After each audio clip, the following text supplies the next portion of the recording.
Hi Midland, my name is Tess. I'm going to be reading you this book called The Lost Penguin, the story of a wayward emperor penguin in New Zealand.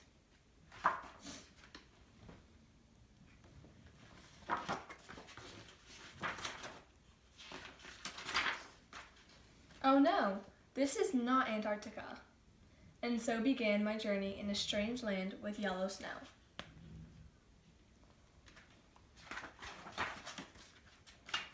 The scorching sun made me hot and thirsty, so I ate the snow. And I became more hot and thirsty, so I ate more snow. Then I got very sick. People came and took me to the zoo, where they flushed out my stomach. They told me I did a silly thing by mistaking sand for snow.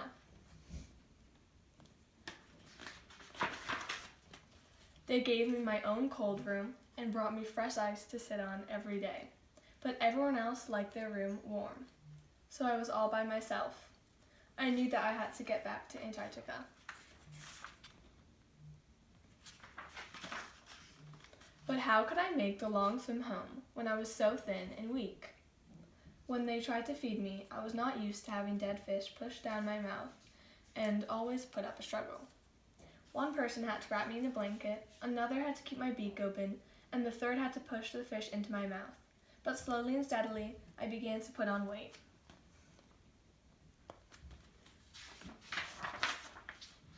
Each time they flushed more sand from my stomach, they took another x-ray. Oh, how I hated being judged by what I looked like on the inside. One day, when I returned to my room, I found a small stone in the corner. They must have missed it when they were sweeping the sand away. I kept it as my pet rock. It's nice to have a friend when one is lonely.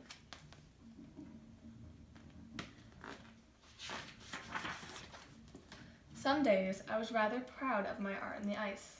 The fresh ice they laid down each morning was like a blank paper waiting for inspiration. There was a time they forgot about my fresh ice. I was very unhappy. In fact, they were busy trying to save 600 weak seabirds that were caught in a bad storm at sea. I was ashamed at how selfish I was.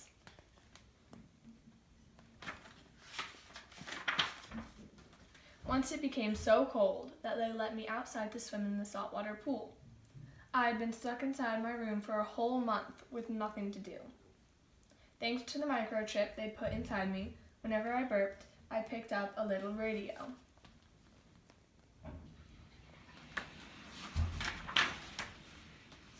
Weeks later, I was restless from being in my room all the time when the most incredible thing happened. A cold blast from the Antarctic brought snow to the zoo for the first time in 40 years. It was a kiss from my mom. I felt as if she was there with me.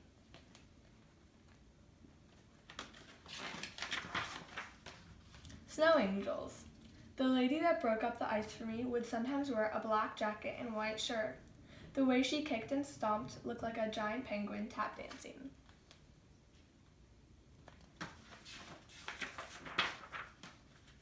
After 2 long months recovering at the zoo, I was finally fit for the journey home. My keepers would take me on a boat and drop me off in the ocean partway home. I gave my pet rock a bath with the fresh ice, all nice and shiny. Soon I would have to say goodbye to her, and that made me very sad.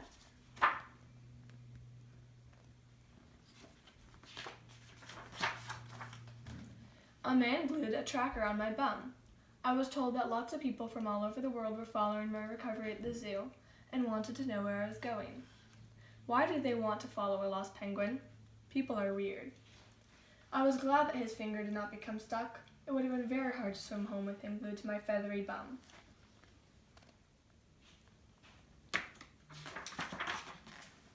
That night, I lay in my room for the last time, too excited to sleep.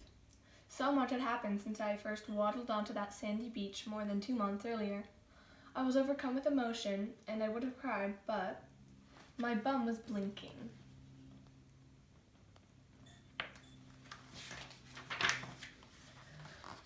The moment I had waited for finally arrived.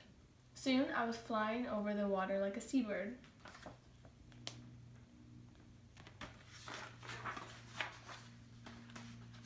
Then our ship got caught in a terrible storm. The boat was rocking violently in the rough sea. Everyone on board was waddling like a penguin.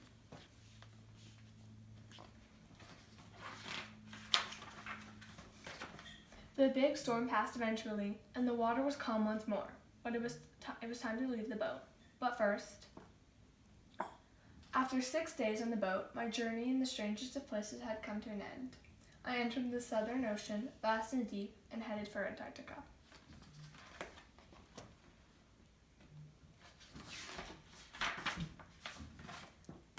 Home sweet home. The end.